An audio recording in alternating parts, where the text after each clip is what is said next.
Most people have no idea that some of America's oldest hillbilly food hacks are now technically illegal in many states.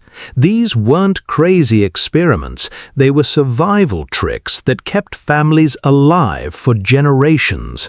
But today, some could lead to fines, regulations, or serious legal problems. And one of these old-school methods is still being used in secret. Let's count down 25 hillbilly food hacks that time and the law left behind. For generations, families living deep in the Appalachian Mountains, the Ozarks, and rural America had to rely on creativity to survive. Grocery stores were often far away, money was scarce, and wasting food simply wasn't an option. What they created wasn't just cooking, it was survival. Today, many of these methods have disappeared. Some were replaced by modern technology. Others became heavily regulated because of health and safety laws. But all of them tell an incredible story about how ordinary people survived extraordinary hardships. At number 25 was homemade raw milk trading. For decades, rural families shared fresh milk directly from their cows. Neighbors traded milk, butter, and cream without thinking twice about it. It was simple, local, and part of everyday life. Today, however, many states restrict or heavily regulate the sale of raw milk due to health concerns. What was once a normal community practice has become a legal gray area in many places. At number 24 was backyard hog butchering without inspection. Families often raised pigs and processed the meat themselves. Entire communities would gather to help. Nothing went to waste. The meat fed families through long winters. While personal use remains legal in many areas, selling uninspected meat is generally prohibited. What was once routine survival is now surrounded by regulations. At number 23 was homemade canned meat stored for years. Hillbilly families mastered food preservation. They packed meat into jars and stored it for emergencies. During hard times, these jars could mean the difference between eating and going hungry. Modern food safety standards now discourage many traditional methods because of the risk of contamination. At number 22 was collecting wild turtle meat. In many rural regions, turtles were considered valuable survival food. Families caught them from local streams and ponds. Today, various states have restrictions protecting certain turtle species, making this old practice far less common. At number 21 was homemade fruit wine. When fruit harvests were too large to consume, families found creative ways to preserve them. Homemade wine became part of rural culture. Today, home alcohol production is regulated, and the rules vary depending on where you live. Here's what no one tells you. Most of these people weren't trying to break rules. They weren't running businesses. They were simply doing whatever it took to feed their families. At number 20 was smoking meat in homemade sheds. Long before refrigerators, smokehouses were essential.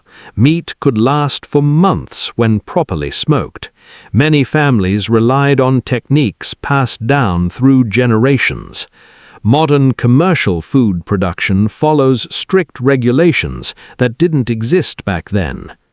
At number 19 was gathering wild ginseng for trade.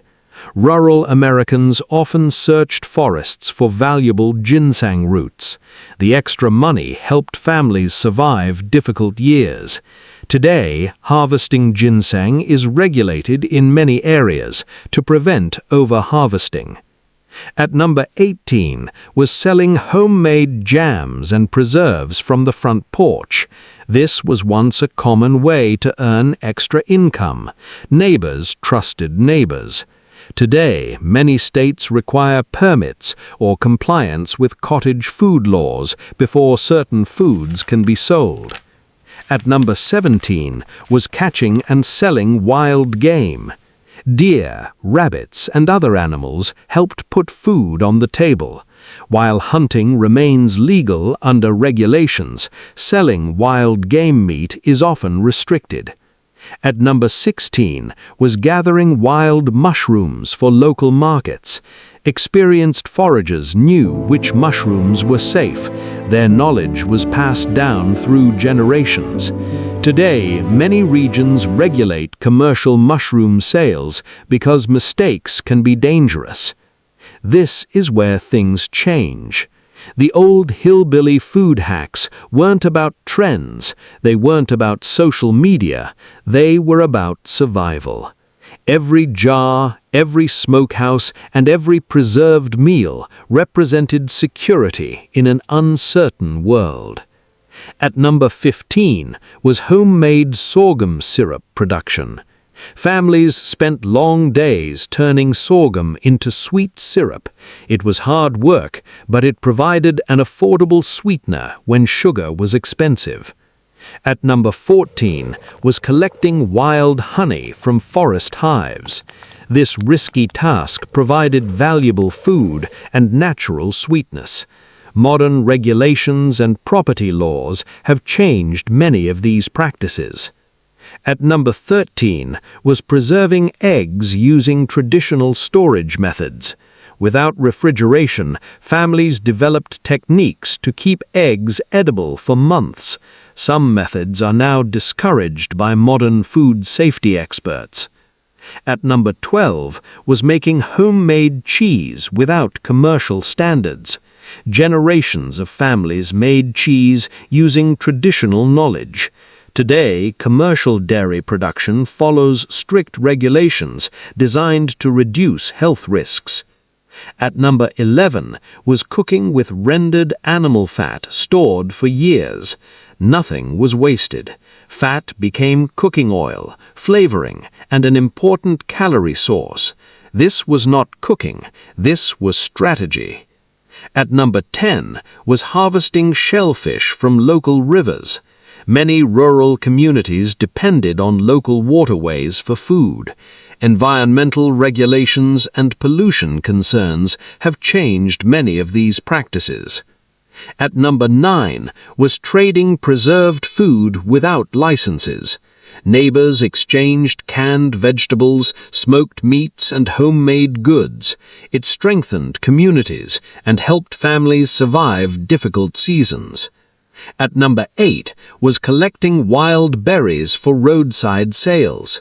Simple, honest, and effective, yet modern regulations often apply when food is sold to the public. At number 7 was homemade root cellars packed with preserved food. These underground storage spaces protected food through harsh winters. For many families, they represented survival itself. At number 6 was using traditional curing recipes for country ham. The methods required patience and experience. The result could feed a family for months. At number 5 was gathering edible wild plants during harvest. Would you actually try one of these food hacks today? Tell me your answer in the comments below.